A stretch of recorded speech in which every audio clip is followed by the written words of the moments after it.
Hello everyone, Bob Believers around the world. So this video was unplanned, but it's really an emergency video. So we have a brother who is being told by one Westerners that he is not an Israelite because his mother is an Asian. Also, the one Westerners are also telling him that interracial marriage is a sin. Now before we get started tackling these false doctrines, I would just like to say something. If the teaching that the seed goes through the woman and not the man were true, that would mean that our Messiah is not even an Israelite, because he had two interracial marriages in his lineage, Ruth the Moabitess and Rahab the Canaanite. Furthermore, interracial marriage was actually used to establish the 12 tribes of Israel, as Ephraim and Manasseh's mom was not an Israelite. She wasn't even from one of the other Hebrew nations. She was a Hamite.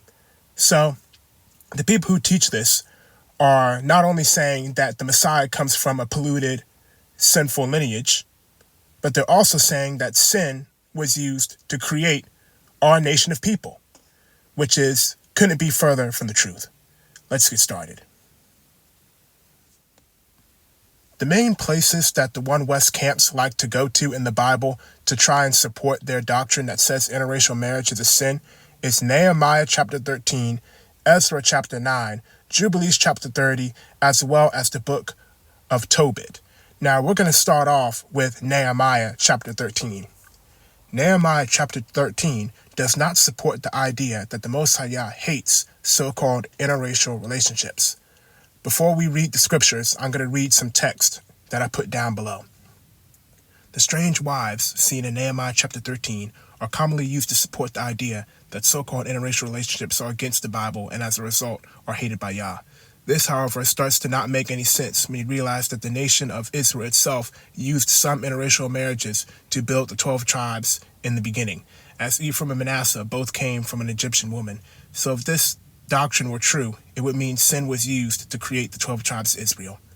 The nugget that shows that Nehemiah's problem had nothing to do with the race of the women, but instead the fact that they didn't serve Yah, is seen in verses 25 and 26, as Nehemiah reminds the Israelites about what happened to King Solomon in reference to what they did. And when you read about the downfall of Solomon, it was his foreign pagan wives who turned his heart away from Yah and led him to worship their false gods.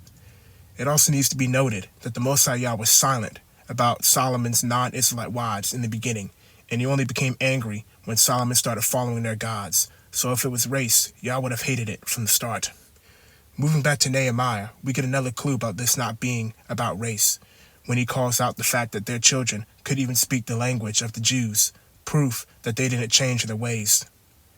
If Nehemiah was attacking mixed marriages, that would mean he was attacking Moses and Abraham. Going back to Solomon, the fact is that Yah says it's legal to take beautiful women from your enemies in Deuteronomy chapter 21. We also know it's about who you serve, because when you read about Judah's abomination in Malachi chapter 2, it says he married the daughter of a strange god, nothing about her being an African. Now let's read these nuggets in Nehemiah. We're going to start in verse 25. Nehemiah chapter 13, verse 25. And I contended with them, and cursed them, and smote certain of them, and plucked off their hair, and made them swear by God, saying, Ye shall not give your daughters unto their sons, nor take their daughters unto your sons, or for yourselves. Verse 26. Did not King Solomon of Israel sin by these things? Yet among many nations was there no king like him, who was beloved of his God, and God made him king over all of Israel. Nevertheless, even him did outlandish women cause to sin. Exactly. And as we get deeper into this lesson, we're going to start to really pull the curtain back on the truth on what the issue was with marrying women of other nations. And it wasn't their so-called race. Let's move on. Nehemiah was actually quoting the book of Deuteronomy when he was talking in Nehemiah chapter 13, verse 25. In Deuteronomy chapter 7, the Most High Yah told the Israelites to not intermarry with the people of the land, and he's going to tell us why he didn't want us to do it. Context is key. The One West camps want to make this a racial issue, but I'm going to tell you the hard truth. In modern times, the Most High Yah will consider it the exact same abomination if you marry an Israelite woman who's into yoga, Christmas and Easter, as it would have been in old times for you to marry a Moabite woman who worships Molech. It's the same thing. It's the same abomination. And we're going to look in the book of Malachi where it says that Judah's abomination was marrying the daughter of a strange god. Any so-called race of woman can be the daughter of a strange god. Now, let's get into Deuteronomy chapter 7. Deuteronomy chapter 7, verse 1. When the Lord thy God shall bring thee into the land, whither thou goest to possess it, and hast cast out many nations before thee, the Hittites, the Girgashites, the Amorites, and the Canaanites, and the Perizzites, and the Hivites, and the Jebusites, 7 nations greater and mightier than thou. Verse 2. When the Lord thy God shall deliver them before thee, thou shalt smite them and utterly destroy them. Thou shalt make no covenant with them, nor shew mercy unto them. Neither shalt thou make marriages with them. Thy daughter thou shalt not give unto his son, nor his daughter shalt thou take unto thy son. For they will turn away thy son from following me, that they may serve other gods. So will the anger of the Lord be kindled against you, and destroy thee suddenly. There you go. Okay, we are now at Ezra chapter 9. Now, what Ezra went through is actually very similar to what Nehemiah went through. It's the exact same set of circumstances. Now, Nehemiah actually comes after Ezra. So Nehemiah is experiencing what Ezra went through. So let's start at the beginning of Ezra chapter 9. And we're going to read in context here and really see what this is about. Now, you're going to see in verse 1, we're going to see the link in verse 1 of Ezra chapter 9 with chapter 7 of Deuteronomy. Let's get started. Now, when these things were done, the princes came to me, saying, the people of Israel and the priests and the Levites have not separated themselves from the people of the lands. Remember, we were commanded to separate ourselves from the peoples of the lands because of their uncleanness and because of their idolatrous ways will turn us away from the Most High Yah. Remember that. They have not separated themselves from the people of the lands, doing according to their abominations. See, according to their abominations, these were not righteous people. We were not celebrating Passover with them. We were not doing Bible study with them. We were taking a part in their abominations, idolatry, the whole 9 yards.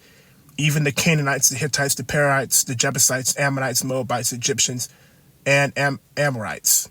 There you go. Verse 2. For they have taken of their daughters for themselves and for their sons, so that the holy seed have mingled themselves with the people of those lands. Ye, the hand of the princes and rulers has been chief in this trespass. You see, that's exactly what we were commanded not to do. But now, I'm going to say something else that's going to make an even bigger hole in this false doctrine. It's an exception when these people love Yah and are converted, because Isaiah 56 says that the stranger can come in and cleave to Israel, and that Yah's house of prayer should be a house of prayer for all people. Ruth was a Moabite, but what was the difference? She wasn't an abomination like these women here. Rahab was a Canaanite, just like one of the nations listed here. What was the difference? She lived with the Israelites and was righteous. She saved the lives of the Israelite spies, and she was accepted into the community. That's the difference. And keep in mind, Ruth had a very important responsibility. She's one of the ancestors of King David, and she's a Moabite. So going back to that false doctrine that says that the woman carries the seed, that would make King David a Moabite. You see? It makes no sense. All right, let's get down to the bottom here. Okay, let's drop down to verse 10 in chapter 9 of Ezra, because it is starting to make more and more of a connection to what the Most High Yah commanded us to do in the book of Deuteronomy. And now, O our God, what shall we say after this? For we have forsaken thy commandments. What commandment? We just read that in Deuteronomy chapter 7. It was also talked about in the book of Exodus, which I will also cover after this. So now we know what commandment the Israelites forsook. It's what was talked about and commanded the Israelites in Deuteronomy chapter 7. Verse 11, which thou hast commanded by the servants, the prophets, saying, the land unto which ye go to possess it is an unclean land, with filthiness of the people of the lands, with their abominations which have filled it from one end to another with their uncleanness. Like I said, they were dirty, they were wicked, they were nasty. 12. Now therefore give not your daughters unto their sons, neither therefore give not your daughters unto their sons, and neither take their daughters unto your sons, nor seek peace or their wealth forever, that they may be strong and eat the good of the land, and leave it for an inheritance to your children forever. And after all that had come upon us for our evil deeds, and for our great transgression, seeing that thou, our God, hast punished us less than our iniquities deserve, and hast given us such deliverance as this. 14. Should we again break thy commandments and join in infamy with the people of these abominations? Join them in their abominations, exactly. Will not thou be angry with us till thou hast consumed us, so that there should be no remnant nor escaping? O Lord God of Israel, thou art righteous, for we remain yet escaped. As it is this day, behold, we are before thee in our trespass, for we cannot stand before thee because of this. This is why context kills false doctrine. You see, the Bible is like a TV show. You have to watch every episode for it to make sense. You can't skip to the season finale and then think you're going to get the whole picture. You have to start at episode 1 and then work your way to the season finale. The problem with these One West camps is they have a wicked agenda, so they don't want to start at the very beginning. When you start at the very beginning and see why the Most High Yah told us not to deal with these folks, you would know why. But you see, that's not the point. You cannot start at the season finale. Ezra is the season finale. You cannot start here. You have to start at episode 1 in the book of Deuteronomy and Exodus to get the proper context to know why this is the way that it is. The Most High Yah is very clear in the scriptures. He's not vague, and he told us what the problem was, but we ignore that. We need to read in context. Okay, we're now at Exodus chapter 23. Exodus mentions the same thing that Deuteronomy chapter 7 mentioned. Let's read it. Thou shalt make no covenant with them, nor with their gods. They shall not dwell in thy land, lest they make thee sin against me. For if thou serve their gods, it will surely be a snare unto thee. Once again, context kills false doctrine.